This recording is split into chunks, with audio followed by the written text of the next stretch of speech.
Budget sketch. The first thing to do when you're thinking of a funding opportunity, you've discovered a funding opportunity and you're going to start applying to it. The first thing to do is a budget sketch.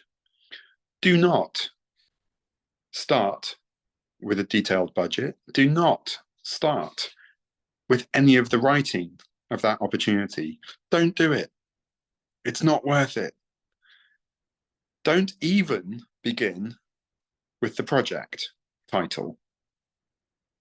Start with a budget sketch, because if you start with a sketch of the budget, you will then be able to very quickly work out what your scope is for that project. And before you get carried away with all of the big ideas that this opportunity is inspiring you to want to go and do in the world, what if there isn't enough money? Please don't write the bid and leave the budget to last. It's a disaster because you've said all of these nice words in the funding bid, and then the donor is going to look at it and go, well, I've got all these nice words, but the budget's only 25 grand, and none of those nice words are in the budget. Don't do it. Start with a budget sketch. And this is what a budget sketch should do. It's not in the donor format. There's no detail. No one's going to see it except you and perhaps one or two close collaborators. And it isn't the final budget. It's a conversation. It's a tool for thinking. It helps you to understand what your costs are and therefore what you can put into any particular opportunity. And this is what it looks like. Here are two budget sketches. Pretty typical budget sketches. The one on a napkin is a wonderful example of a budget sketch. You're sat at your desk, you see an opportunity, you very quickly try to figure out what you can do with it. Well, workshop experiences, it's to help you figure out what your costs are, right? So I need $1.5 grand for materials. We're going to have to provide scholarships to the students. So let's say we've got 50 students, so like $200 each. All right, so that's $10,000. We're going to need some training. We're going to need some filament. Actually, we're going to need quite a lot of filament because that's quite a lot of students. All right, let's do that. Perhaps some material.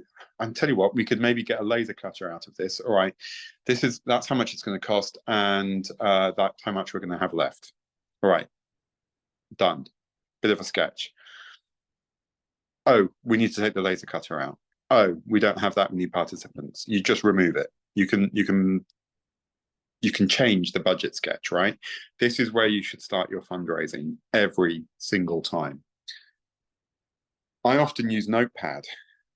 I use Microsoft, and there's a note pad or a note system, a note piece of software. It does nothing. You can't change the font. You can't really, it's just plain text.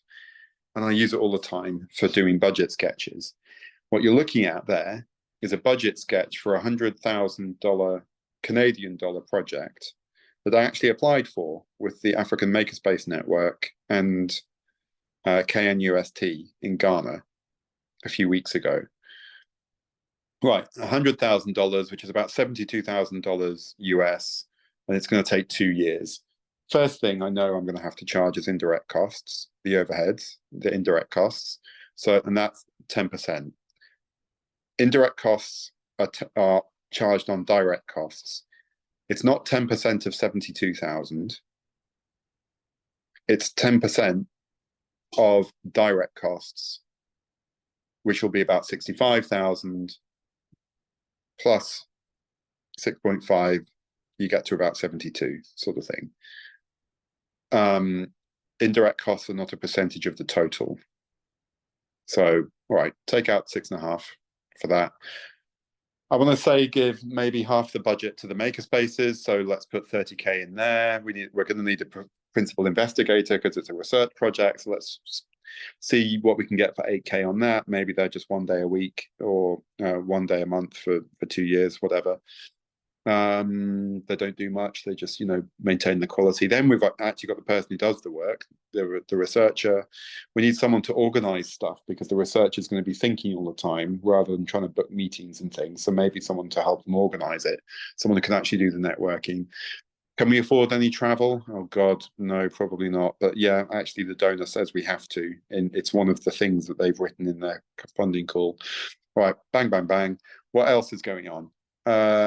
Well, we're going to have some direct costs, and honestly, try and put as many direct costs in as possible. Bank transaction fees, insurance, software, finance software, internet connection, mobile phone, whatever. Stick it all in as a direct cost. This had lots and lots of different versions before we ended up with this note. There's your budget sketch. They take different forms. You might want to have it in a spreadsheet because then you can change it more easily. For the bigger projects, a spreadsheet is a good idea.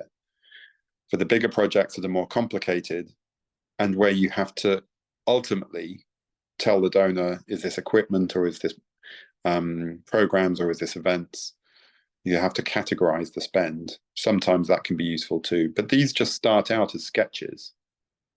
They start out as sketches. We'll share templates after the course on this. Here's a 2-year budget sketch. Sometimes you need to break it down and it's just easier to have year 1 and year 2 spread across. And you get up to 55K again. It's the same thing, but just refactored in a different way. These are just sketches. You go and change them. You would never submit this to a donor because it's just to help you.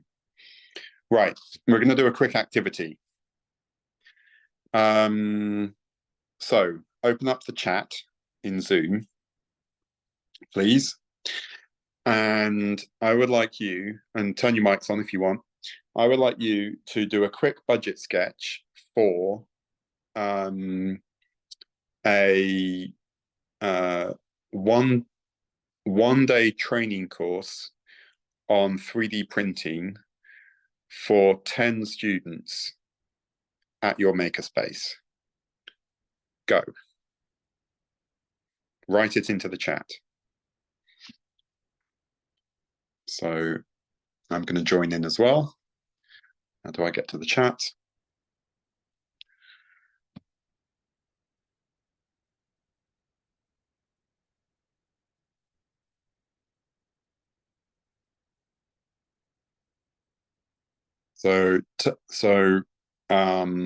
Right, 1 day's training for 10 people at the makerspace. So first of all, rent. What else would you charge? Trainer time. And what does your trainer charge? Let's say $250 a day.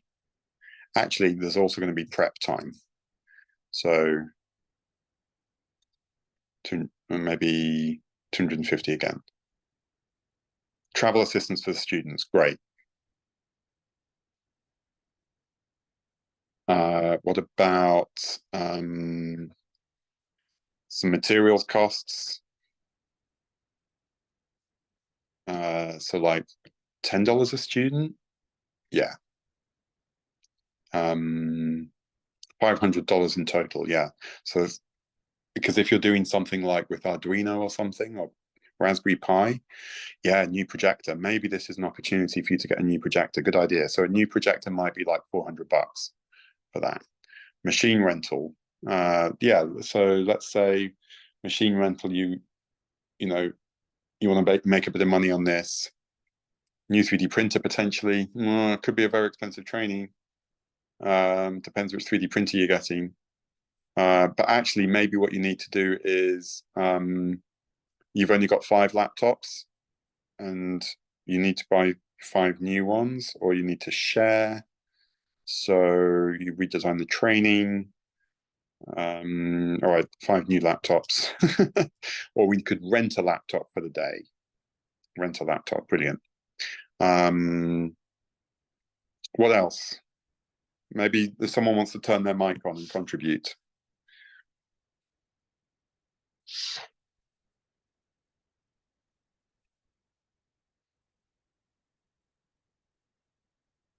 Lunch.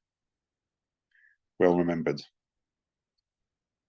You're providing lunch. Okay, there's a budget sketch. We've just done a budget sketch. Now, you might need a bit more numbers in here, but we're all in different countries at the moment. That's a budget sketch. We've just done one for a one-day workshop for 10 people. Now, we'll talk about pricing in the fourth webinar. But yeah, that's what I mean by a budget sketch. Start there, figure out what the activities are, write the funding bid later. Don't go straight into the ideas. Go into a budget sketch. Right.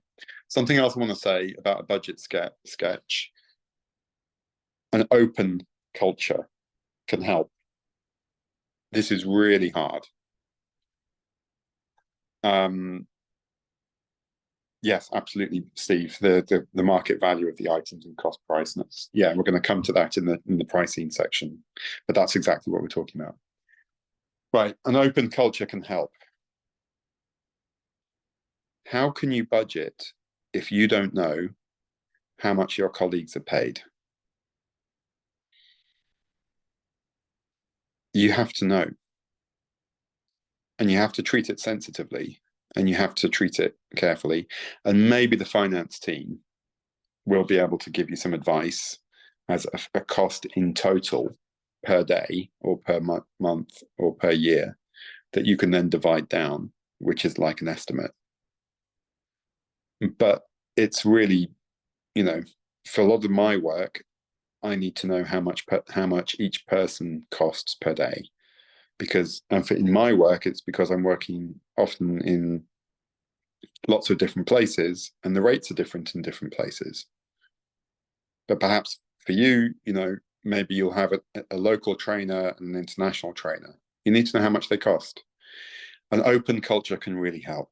If you can get to a point, and it's hard, and you need people's permission, where you're able to talk a little bit about money and budgeting, it can really help, particularly speeding up the budget sketch process. In terms of how you develop that culture, it depends on your own circumstances. And when I said earlier in the previous section about investing in your investing to make your organization ready to fundraise, this might be something you need to work on, where you come up with a fixed price table. You know, this is what the charge out rate for these people might be. And maybe the charge out rate isn't how much they cost.